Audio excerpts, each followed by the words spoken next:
ng humihiyaw na dambuhalang sanggol.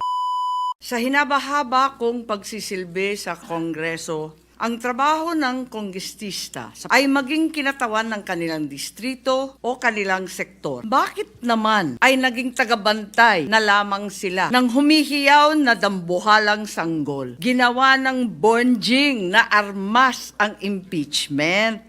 Ang dating para sana sa kaayusan ng sistema, ginagawang pampagulo, panakot at sandata laban sa mga kinaiinggitan ng mga lulong sa kapangyarihan. Huwag tayong umastang Supreme Court. Supremest pa. Wala namang ganun ah. Ang boses ng Korte Suprema ay boses ng konstitusyon. Kung sino man ang sasapaw sa boses na ito ay isa lang ang tono. Ambisyon. Magtrabaho at huwag konsintihin ang isang spoiled na bonjing. Huwag nang busugin ng pabor. Huwag nang pumayag dahil may pabuya. Huwag tayo magpalaki ng buwaya, baby pa nga ang tawag, lulong na. Kesa inaatupag ninyong palitan ang pinili ng taong bayan, binoto at minahal. Bakit di nyo nalang palitan ang tao, kayo naman lang ang pumili? Ano kaya kung yung speaker nyo na lang ang paltan nyo? At dahil dito, bumuboto ako ng malakas na oo.